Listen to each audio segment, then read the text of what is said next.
Hi friends! Welcome back to my mini vlog. So for today's video po, ayan, natuloy na rin po ang aking pagre-rebond ng buhok.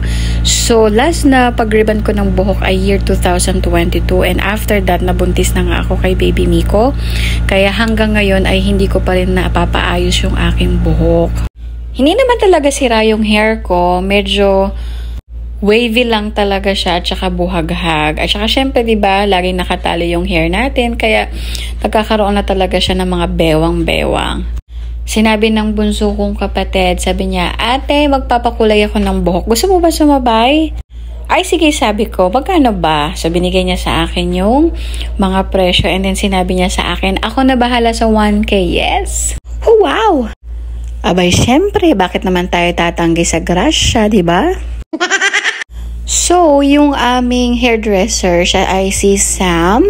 And pangalawang beses niya pa lang ako nare-rebond from home service siya. Tapos, sa kapatid ko, mga 4 times na siya nakakapagpa-kulay ng kanyang hair.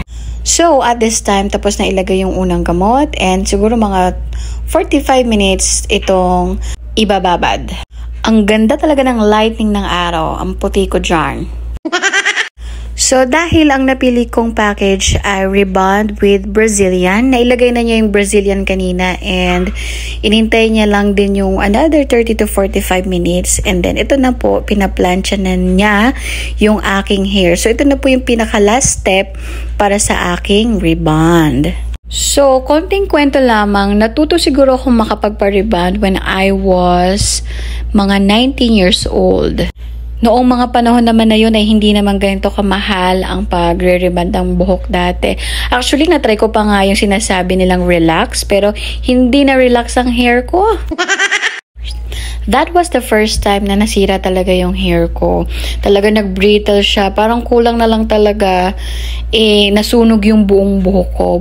So, that was the time na nakilala ko yung rebond. So, since then, hanggang ngayon, yan lang din po yung ginagawa ko sa aking hair. And once a year lang ako nakakapagpa-rebond ng aking hair.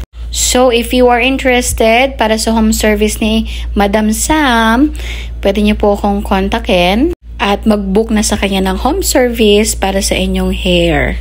So, malapit na rin talaga akong matapos dyan. And I am so happy doon sa result ng aking pagpaparebond. Yun nga lang kapag ka-home service, grabe din. Lapot na lapot ka sa init. Truly that our hair is our crowning glory. Sobrang nakakatulong ito na ma-improve yung ating beauty at nailalabas niya yung isa sa mga tunay na kagandahan ng isang babae. O, sige na nga, pati na rin sa lalaki. So, this is the finished product of my home service rebond. And thank you very much for watching. So, ito na lang po muna, mga friends. Babu!